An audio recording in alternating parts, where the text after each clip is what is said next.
Hello, everyone. Welcome to the Around the Big Ten podcast. I'm Mark Givler, joined by Chip Minnick, as always.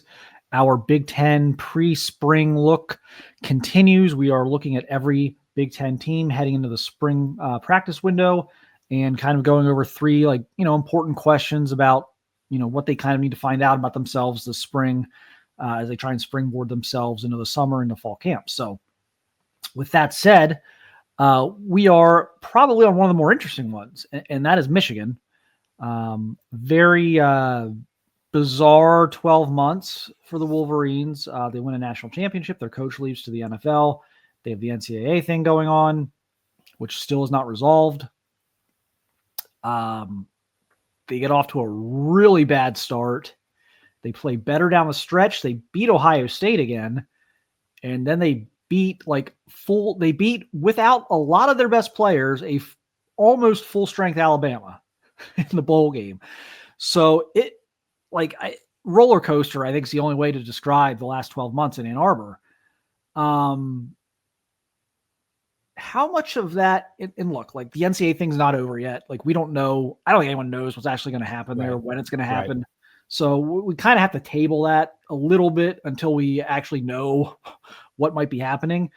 But just like from an on the field, like strictly coaching on the field perspective, doesn't this have to be a bit of a relieving point in time right now for Sherrone Moore, who kind of went through all the emotions you could go through? Like, that was a wild first 12 months. Like, don't these have to be a little better, or at least more calm, even with the NCAA cloud kind of still hanging over? I would think so. Simply just, the fact that like you said, it's like the ups and downs, the turmoil. Like, I mean, as we sit here, for anyone who says, oh, like this is what's happening behind the scenes. Okay. We're not privy to any of the conversations with the NCAA and how Michigan is responding or is not responding. So to speculate as to what will happen, I mean, it would just be kind of, like throwing darts at a dartboard and possibly like wildly missing the dartboard entirely. I mean, it's so, I think, we have to kind of put that completely to the side. But I think if you're Sherrone Moore, this is becoming more of your program. And, you can, for anyone that might be saying, all right, well, maybe Michigan needed a clean break from everything Jim Harbaugh, that's to be debated. But I think that Sherrone Moore, the job that he did when he was filling in for Jim Harbaugh, certainly, I think, kind of prompted and justified the promotion. And Sherrone Moore, he kind of made his reputation, with Michigan, the offensive line playing well. So I think he's trying to build the program in his image or in his mind, like a physical, run-oriented, sound defense, with the hiring of Wink Martindale as the defensive coordinator, and that's going to be the kind of program that I think that he wants to continue to build as long as he's the head coach there. And look, I never fully know how much like momentum carries in. Like, I think everyone wants to assume, like if you end a season hot, like you're going to start the next season hot. Right. And vice versa. Like if you end the season badly, like somehow it's going to linger all the way 9-12 months into the next season. And that's not really true. As a Columbus Blue Jackets hockey fan, I know this because if the Blue Jackets started every season the way they finished the previous one, they'd probably have 3 or 4 Stanley Cups right now. So, I don't want to get too much down the momentum rabbit hole, but I will say, like, ending the season beating Ohio State in like a huge upset in Columbus and then beating Alabama at full strength in that bowl game, it does have to give you, at least, if nothing else, a little bit of belief, a little bit of like, some self-confidence for Sherrone Moore, but some proof of concept if you're Sherrone Moore and trying to get buy-in, whether it's from players, recruits, whatever. So I have to think that does help them here this offseason. And now, again, how do they continue to piece this together and keep things going? And one thing, this is our second question, is like, how do they fix the offense? Do they name a quarterback during the spring?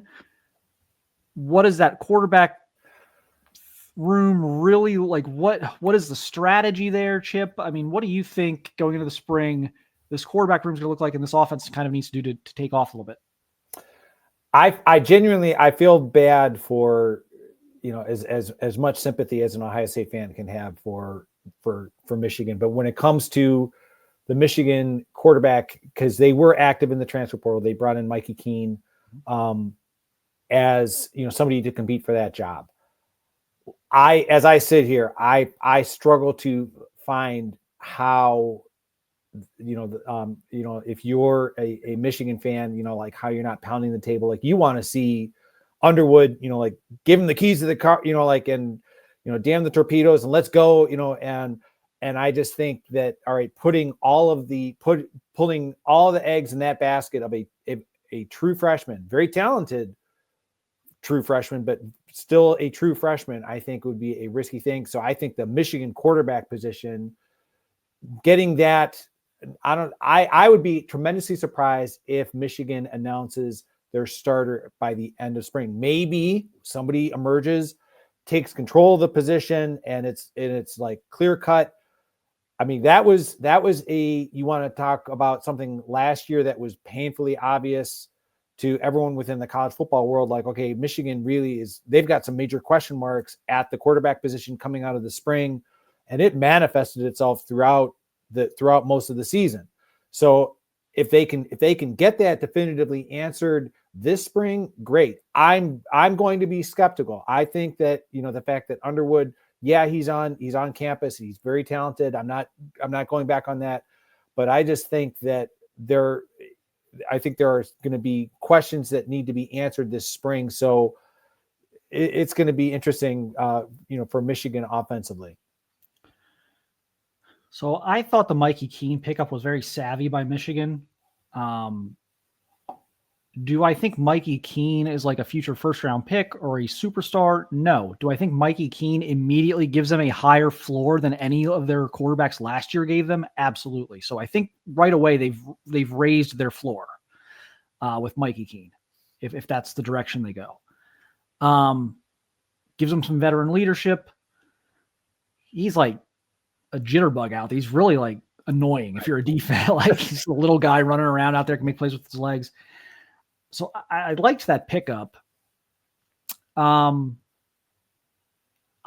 with you. I don't think Michigan's going to name a starter in the spring. I really don't. Here's a very not very bold prediction. Ohio State and Michigan will have open quarterback competitions heading into fall camp. Is my they both will. Here's where things get a little dicey for me with the Keene Underwood dynamic. You can't redshirt Underwood. No, he's not going to be there 5 years. No, you're never going to see Bryce Underwood on campus for 5 years.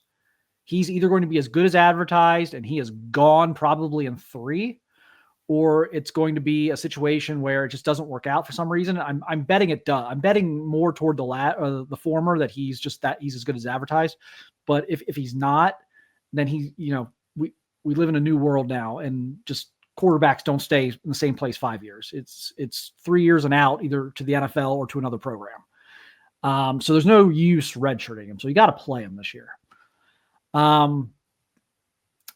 But the Michigan fans may hate this, but I think back, it's a little different situation, obviously, as I'll explain, but I think back to when Ohio State got Terrell Pryor. Mm-hmm. And they had Todd Beckman, clearly not as talented as Pryor, but very experienced, had actually led them to the national championship game the year before. So Mikey Keene obviously did not do that. He wasn't even in the program the year before. But a veteran quarterback, a capable starting quarterback. And nothing Todd Beckman did was good enough. He was fine. No one was on him during the championship year, the runner-up year. No one was on him when they didn't have any backup. The moment Terrell Pryor arrived on campus, nothing Todd Beckman did was good enough for Ohio State fans. That's the risk you run here if you're Michigan, is that no matter what Mikey Keene does, it's not going to be good enough for Michigan fans who just want to see Bryce Underwood out there. That's the dynamic they have to be careful of, is it not? Oh, the reason I completely, that's an excellent analogy. I was thinking, within the last few years at Michigan, they had, I'll say that he was capable. I mean, he wasn't as efficient in your example as Todd Beckman, but like they had Cade McNamara, and the fans, I mean, they were clamoring for JJ McCarthy. We've got this hotshot recruit. I think what turns up the heat even more so in this example is the fact that Underwood is from the state of Michigan. Yep. And that is not meant to disparage Terrell Pryor coming from out of state. It's not meant to disparage JJ McCarthy coming from out of state into Michigan. It's the fact that, okay, you've got this guy. I mean, now you want to talk about going back in the Wayback Machine. Hello, Drew Henson, like home state hero that was like, okay, they couldn't get enough of Drew Henson, and okay, we got to play him or otherwise we'll lose him to the New York Yankees. And I realize I'm going all over the place with this, but it's like, I think the fact that Underwood being from the state of Michigan, the fact that it was well publicized that he was going to be going to LSU, and then lo and behold, that NIL package came in that sweetened the deal enough that he was like, oh, I'm going to be a Wolverine. I think the fact that he's from Michigan, the fact that the Wolverine fans have probably felt like, we have had, like this last year, we had substandard quarterback play. We want to see the number one player in the country playing for Michigan. So I think Mikey Keene, it's going to be a very precarious situation. I think they'll do the best they can, but I'm with you. I don't think they're going to announce a quarterback at the end of spring, because the worst thing you could do, I think, for Underwood is, I agree with you. I think it's going to be more, the fact that he'd be like 3 years and out, to throw him in before he was truly ready. And then those fans that are cheering for him today will be, probably saying, not so kind things if he goes out there and doesn't play as well as their expectations, which I'm sure are very lofty. Yeah, and you want to keep him competing too. So, like on the flip side of that, you don't want to name Mikey Keene, because you want Underwood going into summer, like off season, which is, summer is so much about, like, spring and fall camps are coach driven. Summer workouts are player driven. Yes. So you need your players like motivated and like self motivated. You need your players. That's when you know if you have a player run program or not, is the summer.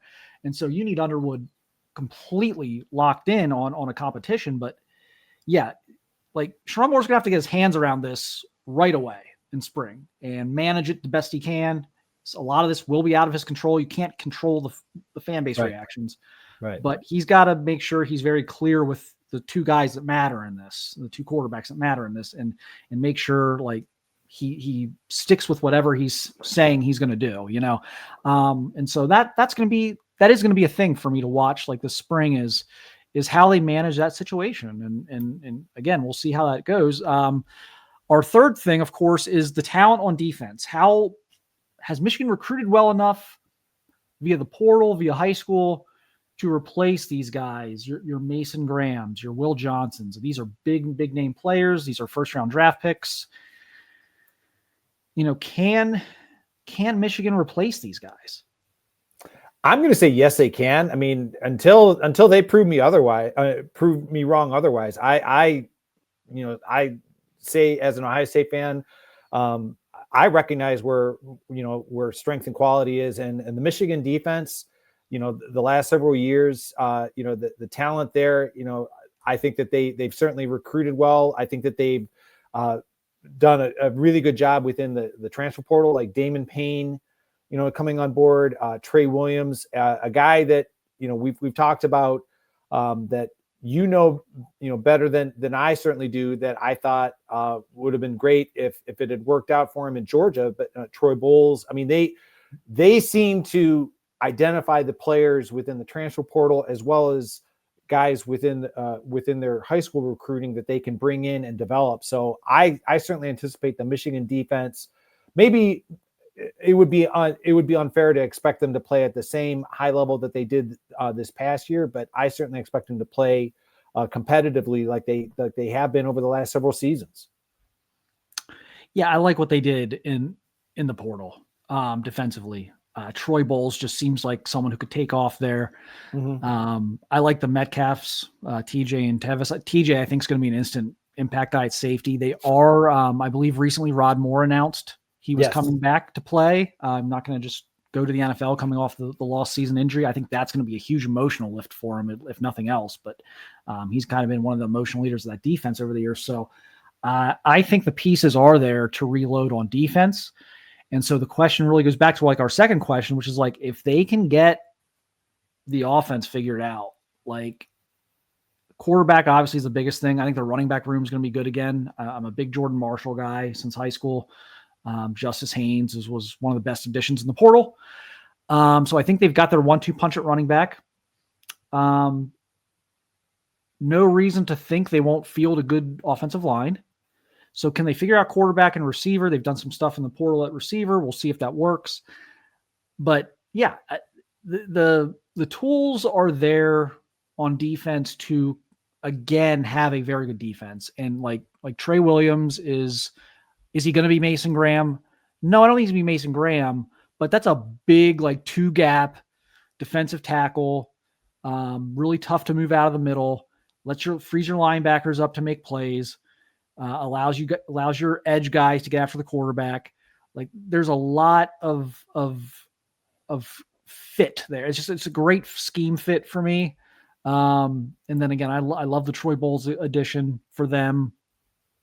And then I think the secondary should be pretty good with what they've got coming back and what they've added in the portal. So my short answer would be yes, to the level that it's like as good as last year, maybe not, but you can still, you could be a step down and still be a top 10 defense and you get much better play out of your offense and you have a much better season than you had last year.